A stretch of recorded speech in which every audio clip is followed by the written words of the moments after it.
Hello everybody, my name is SirCrest. I am joined today by Josh from Gaming Faster Than Light. How are you? I'm good, thanks. How are you? I'm fabulous. Today You're looking fabulous. Well, we look the same, so I guess you're fabulous as well. Today we're going to be taking perhaps a more detailed look at the Interstellar Marines co-op mission, the NeuroGen Incident. So this is the first co-op that has been introduced to Interstellar Marines, the game that has been seemingly in perpetual early access, in a way. And so a week ago? Week and a half, we all played together, four people, through the co-op mission. We had a great time. We also had a lot of problems, but we also had a lot of thoughts on the game. Oh, yes. So I thought it'd be a good idea to join Josh and talk about our experiences after we've had time to think about it. Yes. And play their games and what stuck with us, in a way. So right before we recorded, I just decided I'm going to load up single player. I was going to record for about 15 minutes and talk over it. And then I noticed that the game is completely different when you don't have anyone else with you. It is a completely different experience in single player. And you felt the same, right? Well, I only played it for a short while because you directly messaged me and said, hang on, this game isn't as hilariously rubbish as we thought it was. And yeah, it's simply a matter of taking the time and space without any other people shouting in your ear going, there's a robot, to take in the atmosphere. Right. And the other thing is, these audio logs, if someone else is talking while you're playing, you have no idea what they mean. And I mean, this is good and bad aspect. I'm someone who loves minimalistic storytelling. I love that stuff. Unfortunately, in this game, though, co-op feels slapped on due to the fact that you have no idea what the story is if you're playing with more than one person. Or rather, if more than one person is playing. So if I played through this in single player, I would probably know what the story is. But I won't because I've already... because instantly it feels like the game is like really creepy in a way, and I'm, as many of my viewers know, I get scared really easily. Yeah, me too. I can't deal with it. So when I was playing, I noticed some incredible levels of detail in the audio. Now you have this there's like creaking in the ship, I think I heard, but just general atmosphere. I heard voices that I think represents, I guess we're throwing out spoilers here, but kind of what's the word I'm looking for? Because this is kind of a simulation, perhaps it's coming from outside of your consciousness, outside in the real world, perhaps. There's a lot of things that you could attribute it to. What I do know is that it definitely added a significant level of creepiness to the experience. Absolutely. That was not present even now. I do not feel scared right now. No, at all. It's a single player thing, and this is something I wanted to come back to that you were mentioning earlier. It was I don't know if marketed is the right word, but it was certainly posted on Steam and everything as a co-op experience. And whoa, okay, God, it's not that. It's something you have to be able to listen to the background noise, the things going on, to actually be able to take it all in. Like I said, it's mostly atmosphere that does all the hard work in this game, and you can't do that with another person. And again, there is, effectively speaking, due to the fact that someone else is playing, you're focused on another person in the game. You're talking to someone else. Basically, there is no story if you're playing co-op. It just does not... It effectively does not exist because it is so difficult to focus on the story because it's through these very subtle elements like the audio logs, which you cannot hear because you have your sound down enough to listen to another player. So it becomes a shooting game rather than a story game when you're moving to co-op. Yeah, and that's why I think we didn't think it was as good while we were playing it as co-op, because there aren't that many things to shoot. There's not all that much to look at. And we were joking around with each other, and that's what you do when you play a co-op game. That's what they're for. Yeah. So really, this is not something you should play with other people. If you want the most impactful experience. Unless you're playing if you're just looking for the multiplayer. Exactly, yeah. You can play that kind of on your own without talking to each other, and still soak up the atmosphere and the very clever lighting mechanics, which I think are very essential to this game. The game does look really clean in a good way. Mm-hmm. It's nice that, I mean, I suppose it's some sort of simulation, but it does look really solid, and it looks sterile because of its cleanliness. I don't know if that's supposed to be because it's some sort of simulation or whatnot, but it does feel really good. I mean, the lighting system in the game is very solid. I cannot wait until, again, I repeated this in our co-op back when we played, but global illumination would be incredible, because if you could shine your flashlight into a hallway and see the hallway light up instead of just being the direct lighting, again, that would just add a huge level of immersion. Mm-hmm. Now, okay, what the hell was I talking about? The game looks great, but we were on the topic of the actual multiplayer versus single player thing. Still, I think. I haven't played that much multiplayer. I think I played it a couple times. And I remember last time we played, you were talking about there's actually a strategy involved with, do I want to be seen but also see other players, or do I want to sit in the dark with maybe just a laser pointer? Yeah. Right? That's a really, really good use of lighting in the multiplayer. In the single player, it doesn't come across as much because the AI is not smart. And yeah, I think it's something that's entirely separate between the two, the campaign and then the online competitive multiplayer. It's two separate experiences, and one should definitely try out playing it with a team and on your own, because competitive stuff is fun with teams, but also the focus then becomes on the actual competition instead of this very finely crafted, like I said, the lighting system. And then we moved on. To the graphics. I'm sorry, I'm a graphics person. I just wanted to point out one little thing now that we're down here, is that if somehow I balance the audio correctly, listeners or viewers, this isn't an audio podcast, but viewers may be able to notice that you hear certain sounds throughout the room. Robots, growling, that type of thing. Throughout the co-op experience, there are many cases where you only know there's someone here because they make some sort of sound. The difference between single player and co-op, again, is in single player, I'm thinking, oh my god, it's a robot. In co-op, I'm thinking, yes, something to shoot.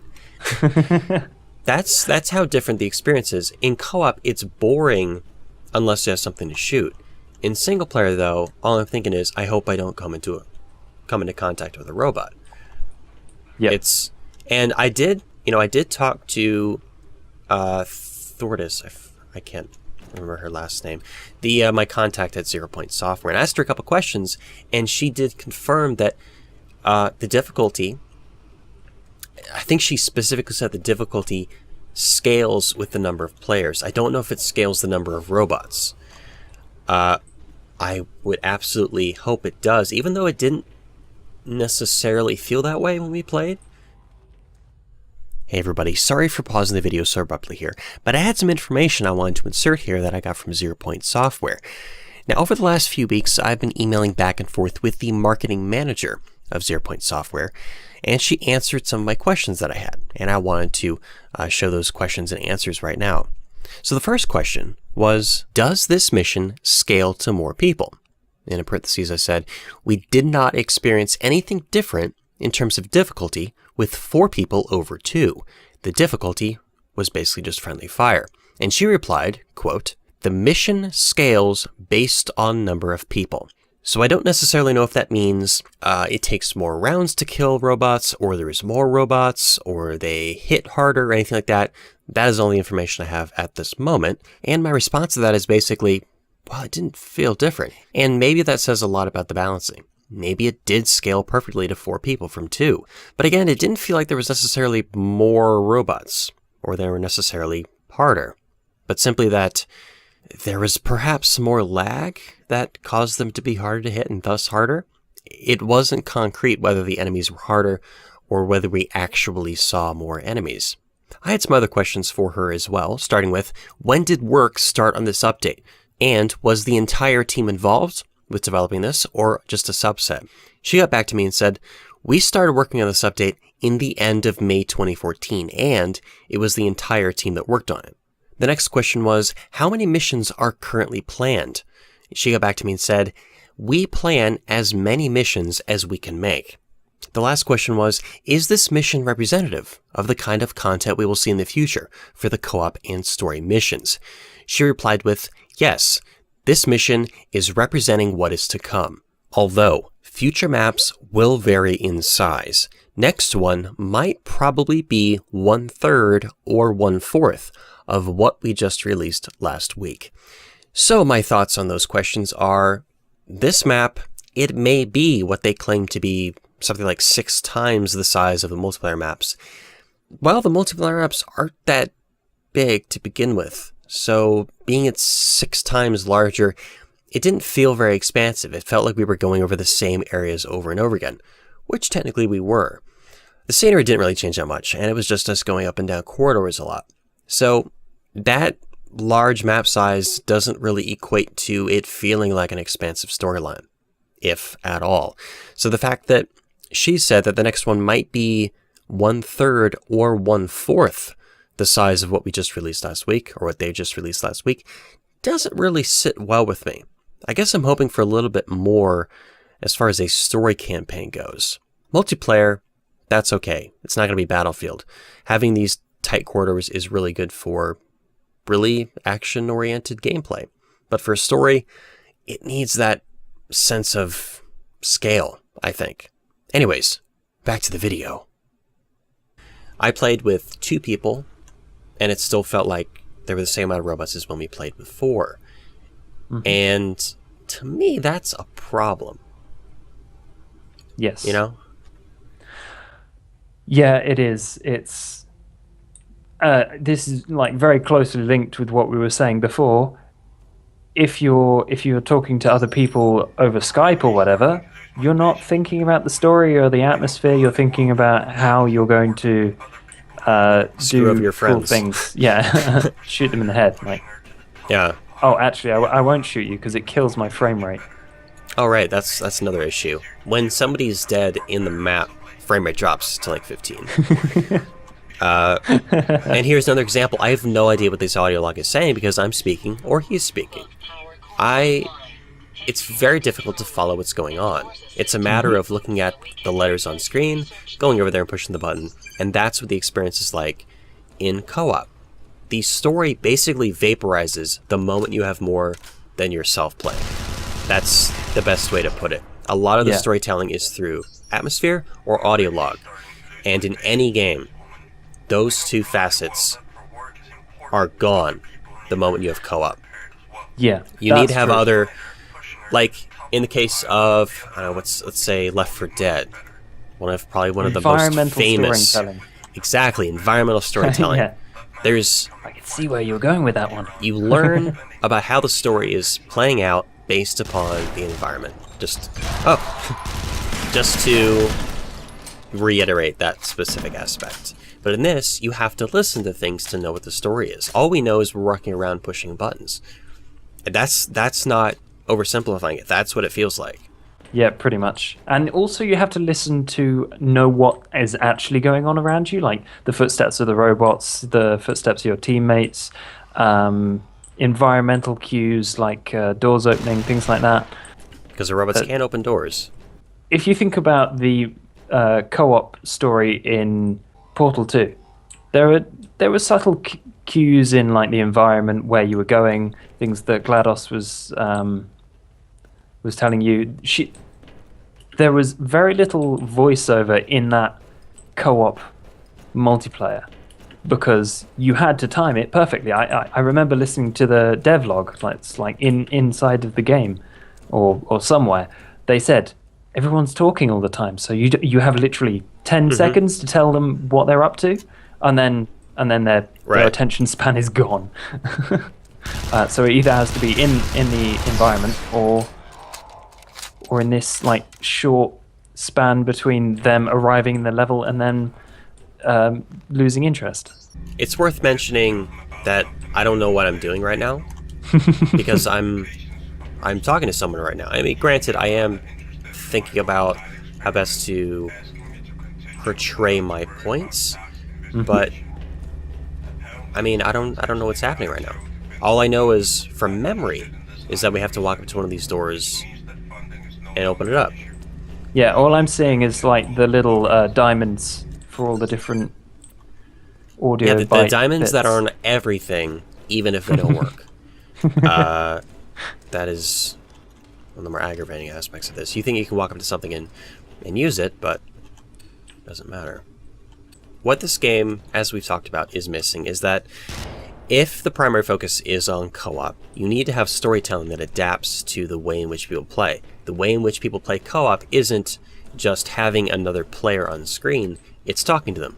It's interacting with them. It's screwing with them because that's what happens in co-op games. So you need to adapt the storytelling for that to happen. We talked about Left 4 Dead and the way in which a lot of the storytelling is done through the environment rather than voiceovers, because voiceovers don't matter when everyone is talking. What's probably also important is building the suspense not entirely through audio, because in playing this right now, I have my game volume down because obviously I want to hear what Josh has to say. Thank you. But that completely negates a lot of the tension, because the moment I go back into single player and turn up my volume to hear the game perfectly again, I'm going to be freaked out again. So nothing's changed. The only difference is Josh is here.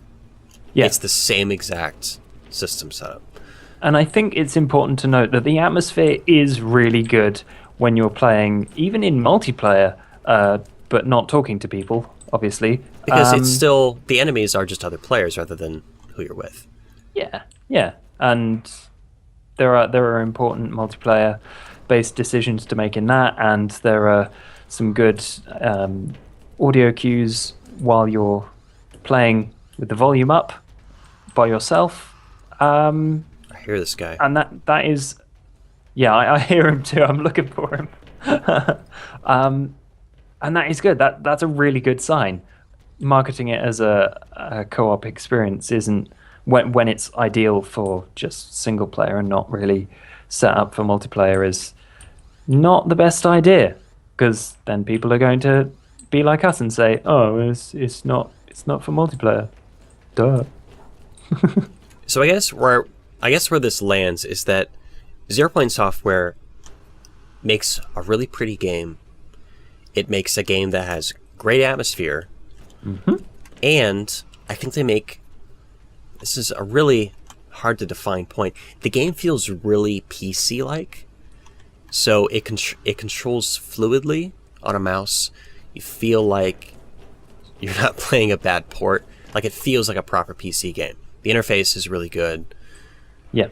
And the overall base, the platform that is Interstellar Marines, I'm not talking about the engine, I'm talking about just the aspects that build up to a good shooter, I feel like are there. I think obviously netcode and hit detection need some tuning.